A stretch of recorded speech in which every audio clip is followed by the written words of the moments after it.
Mama Margaret Kenyatta, Her Excellency, the Deputy President and Rachel, my sister Helen, Matapatos and fellow mourners, good afternoon.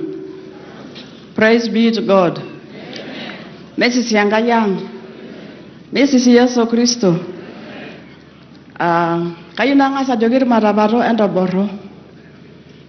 Amo ora naraseng kayo ne megure murutoyo. Ne shomo ne kinyorbokin. Ni yolola ne ke baigino na no ninye. Kage ginjirani kitujuro kiyo. Amol rongani we show you and kaita nako. Emi get running no roina. Okay, I was talking to my people. I come from the Matapato, Barapurko by marriage. And I want to talk about my brother, not as a major, not as an MP, not as a CS. I want to talk about him when I knew him as Nkaissery. As we have already heard, he went to Bissell Primary School. I also went to the Bissell Primary School. The interesting thing is the numbering of years. I don't know whether they are from the eastern country, I don't know. But at that time, don't ask us, the British, because we are colonial people that have gone to school. We don't know exactly what their years were counted. And I remember Nkaissery going to school with one sugar. I don't know of what linen it was made, but it was definitely a white linen, which was just put on one side. All of us wore that kind of uniform. So I didn't know him wearing shoes. Was there. I remember when we were doing the alphabet,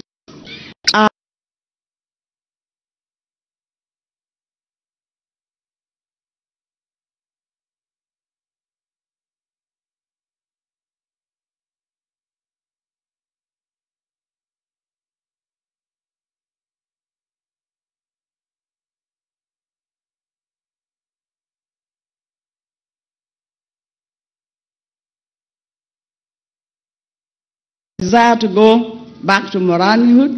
He actually went for a whole year and just took off. As the systems are trying to push the women or the girls to stay in school and were being rescued because we for early marriages, he himself decided to take off and go and become a Moran. He wasted a whole year back at home. I know him as a leader because while in school in Kajiado, and in fact, it's so true, he was not just going to be a soldier. Because as we are founding that Matapato Student Society, or whatever, Matapato Students Association, he was our chair, I was their secretary. Sometimes I doubled as a cashier.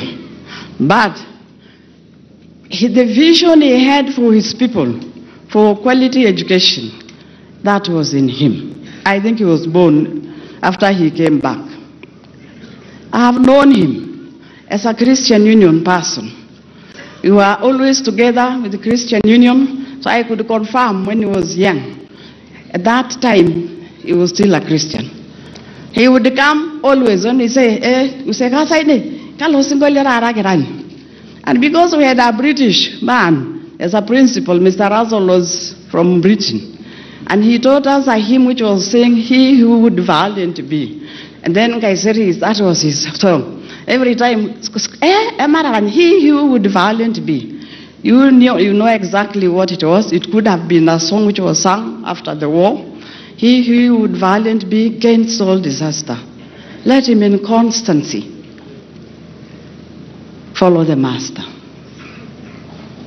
There is no discouragement, whatever. He will not relent. And you talk about pilgrimage. Now he's a pilgrim.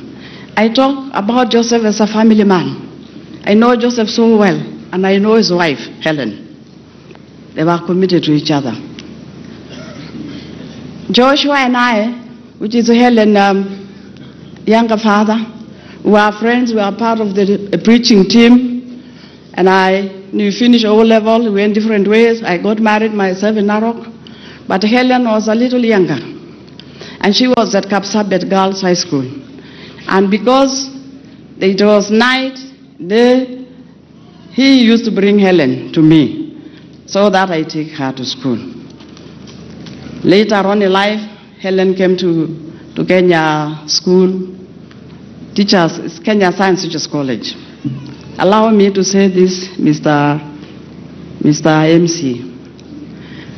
Helen used to stay with me, and she stayed with me every weekend. And I left her under my children so that I care of my children, 2 of them. I have known Joseph. I saw him. We're involved in his wedding, and I've witnessed him a wonderful husband, a wonderful father. If there is somebody who had loved himself, and we ourselves, we make love a benchmark as a person, the benchmark has been himself. Joseph had loved his family, and he wanted nothing but the very best. Joseph had a lot of jokes. Kabisa, kabisa. I remember one time when we went to Manchester for the graduation of Tosi, and we went with Soila. Omita was somewhere in the US, and we went. After the graduation, we went for breakfast, and he asked us in Kimasai, "Hey, I'm married on the Rasati. If you know the Anna of Nabanji, nor my own Anya." And he said, I wish I could translate. He could not understand why we had a five-star hotel, and we chose, I think it is the same thing now called Musili, because it must be the Musili of now. But for him, he did not understand what we are doing. I remember my brother as a protector, and this is a sad one, and I needed to say. During the post-election violence, I had a daughter who was caught up in Kisumu, and allow me to say, however much you are under pressure of time, and I need to say how Joseph goes an extra mile to get committed to people. My daughter, I think she's here, she's a medical doctor, and they got caught up with all those post-election. 5 of them, one Meru, one Luo, one Canadian, one Masai, I don't know the other one. They had to run into the residence of the Migori DC. We could not trace them. Midnight, Joseph was calling me and said, "My sister, I know your heart is out of your mouth, but rest. I have ordered that DC. If my sister's child is killed, you'll be answerable for it. But take care." That was a soldier. There was that soldier part of him coming out of that. And he organized for a team to rescue that daughter of mine. She's here today. She arrived from Botswana yesterday to come and witness that the uncle is rested. That was Joseph. Joseph has seen us as a country going through many things. And he has been a very caring person. He has been caring. And he has even protected me sometimes, because I don't look quite a very good person sometimes. And we had skirmishes in Narok, and he rounded up all those people who are bringing problems in Narok. And one day, marched 5 of us, and one of them was this lady. And you look at the 5 men, and he asked the IG, which is here, IG Inspector General, kakasema, "Bwana Bainet, hapa kuna shida. Sasa, huyu ni dada yangu, nitamshika namna gani? Na sasa huyu ametoka Kajiado, ameenda kusumbua watu huko." He protected. He was protecting. He protects an individual, he protected a nation. And that is what I want to say. We have lost somebody who was committed to this country. And for Your Excellency, with all due respect, the last thing we are discussing with my brother Nkaissery is the devolution is here. Job opportunities are here. One of the things we are discussing that has come from his own people is that as we have the new migration office established at Namanga Post, a lot of these young boys from this community would prefer, if they can get opportunity and work, because they've gone to school, They may not have gone to school to have education, but devolution was taken to the people. And you know, we are part with you with the constitution making, and United States in the devolution committee and land rights. So that is where we were. A lot have been said. Please hear our cry. May God bless you.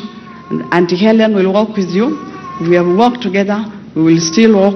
And with all these people around us, with their love, with their passion, with their caring, we will stand. And we started to stand.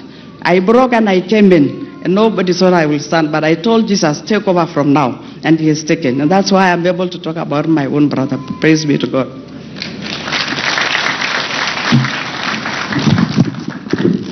Asholing, Mrs. Marima.